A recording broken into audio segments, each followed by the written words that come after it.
जो आदमी इतनी तीव्रता और कमिटमेंट के साथ काम कर रहा है वो ऐसा इसलिए नहीं कर रहा कि उसे फल नहीं चाहिए। प्रॉब्लम ये है कि आपने कृष्ण की बात को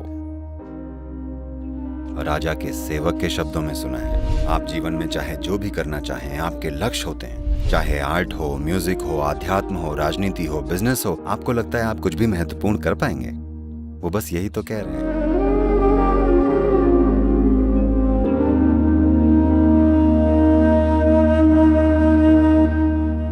भगवत गीता में भगवान श्री कृष्ण हमें फल की चिंता छोड़कर कोशिश करते रहने का उपदेश देते हैं। पर मुझे काम करते जाना और नतीजों पर ध्यान ना देना बहुत ज़्यादा मुश्किल लगता है, और मैं जानना चाहती हूँ कि हम ये कैसे करें, बिना फल के बारे में सोचे कैसे बस प्रयास करते रहे।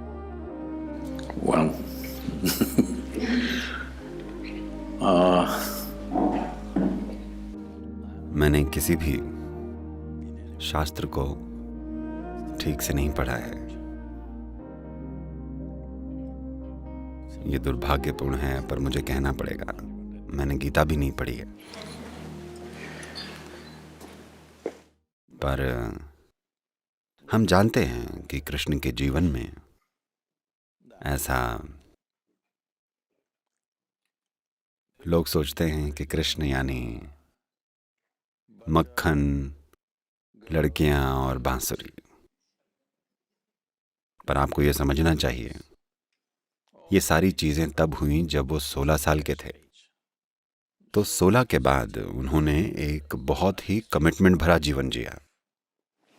His commitment was to marry the political process of the day with the spiritual process. उनका कमिटमेंट था उस समय की राजनीतिक प्रक्रिया और आध्यात्मिक प्रक्रिया को जोड़ना, क्योंकि उन्होंने देखा कि जब तक सत्ता पर बैठे हुए लोगों में जीवन की एक बड़ी समझ नहीं पैदा होती और वो अपनी पहचान में सभी को शामिल नहीं करते, ऐसे नहीं कि बस मेरा परिवार, मेरे बच्चे, मेरा पति, मेरी पत्नी और ये सब, जब तक आपकी अपनी पहचान की समझ बड़ी नहीं हो जाती, सिर्फ तभी आपको सत्ता की ताकत मिलनी चाहिए, नहीं तो भ्रष्टाचार होने लगेगा। लोग कहते हैं सत्ता भ्रष्टाचार है। सत्ता भ्रष्टाचार नहीं है, सीमित पहचान भ्रष्टाचार है। उनको लगता है वो सही काम कर रहे हैं और वो हर समय भयानक काम कर रहे हैं क्योंकि उनकी पहचान इतनी छोटी है। तो कृष्ण इसे बदलने की कोशिश कर रहे थे। ये उनके पूरे जीवन का मिशन था और वो हमेशा फल को पाने के लिए काम करते रहे। Hello? जो आदमी इतनी तीव्रता और कमिटमेंट के साथ काम कर रहा है वो ऐसा इसलिए नहीं कर रहा कि उसे फल नहीं चाहिए। जाहिर है वो फल के लिए काम कर रहे हैं। प्रॉब्लम ये है कि आपने कृष्ण की बात राजा के सेवक के शब्दों में सुनी है और किसी ने आपको नहीं बताया। उन्होंने केवल अर्जुन से बात की, अर्जुन ने कभी नहीं बताया। वो उस घटना के बाद 36 साल और जीवित रहे, पर उन्होंने कभी कृष्ण की बताई हुई बातों के बारे में एक शब्द नहीं कहा। क्या आपने कहीं सुना है? वो एक राजा थे, पर एक बार भी उन्होंने ये नहीं कहा कि कृष्ण ने मुझे युद्ध के मैदान में ये बताया था, एक बार भी नहीं। तो जो कुछ भी आपने सुना है वो केवल संजय से सुना है, जो कि राजा के एक सेवक थे। आपको राजा के सेवक के गुण को समझना चाहिए, वो बड़े भरोसेमंद होते हैं। देखिए, अगर आप मान लीजिए आपके पति या पत्नी या बच्चों ने कुछ देखा और वो आकर आपको बताएंगे, वो अपनी तरफ से कुछ मसाला जोड़कर आपको बताएंगे। ऐसा होना हर इंसान के लिए स्वाभाविक है। उनकी अपनी राय, विचार, दूसरी चीजें अपने आप उनकी बातों में शामिल हो जाएंगी।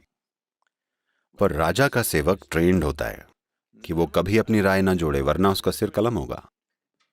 वो एक एक शब्द वैसा ही दोहराएगा जैसा कहा गया है। तो वो एक तरह के प्राचीन टेप रिकॉर्डर हैं। ओके, वो रिकॉर्डिंग कर रहे हैं और बस राजा को बता रहे हैं कृष्ण ये कह रहे हैं, पर कोई संदर्भ प्रसंग नहीं है। जब दो लोगों के बीच बहुत गहरा संबंध होता है तब बातें अलग तरह की होती हैं। अगर दो प्रेमी कुछ कर रहे हैं, एक दूसरे से बातें कर रहे हैं, तो शायद किसी को लगे वो लड़ रहे हैं, पर उनका लव अफेयर चल रहा है। तो ये कृष्ण और अर्जुन के बीच एक लव अफेयर जैसा है, क्योंकि वो एक दूसरे को बहुत घनिष्ठता से जानते हैं। तो वो एक खास तरह की भाषा में बोल रहे हैं। और राजा का सेवक होने के नाते संजय एक एक शब्द सुनकर संदर्भ को जाने या उसको अनुभव के स्तर पर समझे या जाने बिना संजय बता रहे हैं। और अब ये समझने के बाद देखिए, मूल रूप से बात बस इतनी सी है, आप जीवन में जो भी करना चाहते हैं आपके लक्ष्य होते हैं। आप किस तरह के लक्ष्य बनाएंगे? अभी आप यूनिवर्सिटी में हैं, आप किस तरह के लक्ष्य बनाएंगे? जितना आप पहले से जानते हैं आप उसे थोड़ा बहुत बढ़ा चढ़ा देंगे और सोचेंगे ये आपके जीवन का बड़ा लक्ष्य है। आमतौर पर लोग इसे एम्बिशन कहते हैं, मैं इसे कॉन्स्टिपेशन कहता हूं, क्योंकि आप जीवन को थोड़ा थोड़ा करके संभालने की कोशिश कर रहे हैं, बिल्कुल कब्ज की तरह।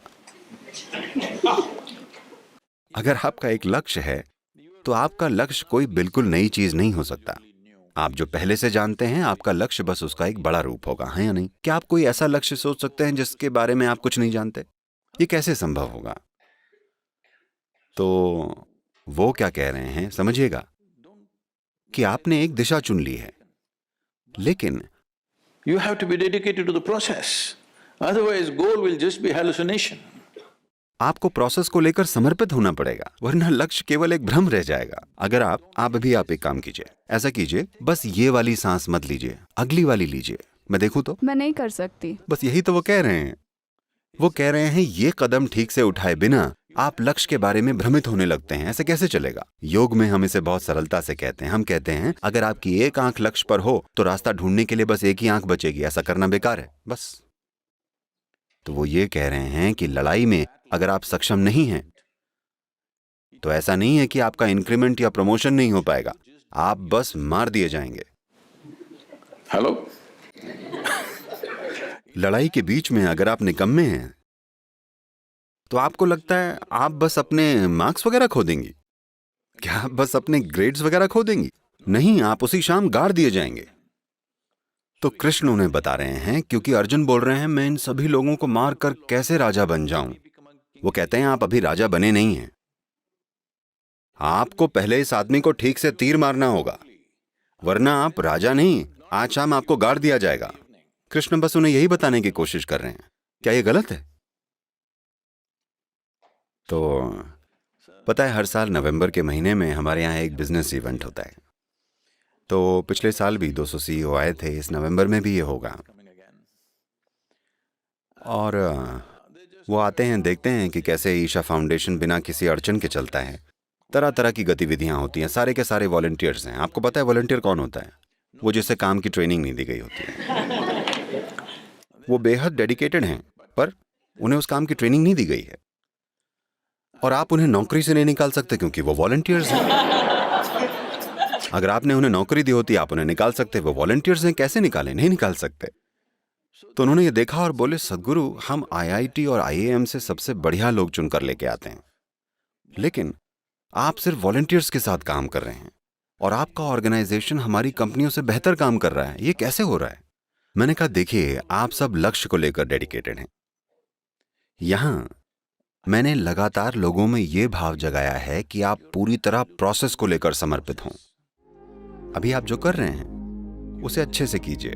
उनमें से ज्यादातर तो ये भी नहीं जानते कि मैं उन्हें कहां लेकर जा रहा हूं, ठीक है? वो बस किसी प्रोजेक्ट पर काम कर रहे हैं, उन्हें नहीं पता कि लक्ष्य क्या है। मेरा लक्ष्य कुछ और है, अगर मैं उन्हें अभी बता दूं तो वो हिल जाएंगे क्योंकि मेरे लक्ष्य इतने बड़े हैं कि वो हार मान लेंगे। तो अब हमने उनमें ये बात डाल दी है कि आप बस इस प्रोसेस में पूरी तरह से भागीदारी लीजिए। पहले भागीदारी लेने की खुशी को जानिए सबसे पहले।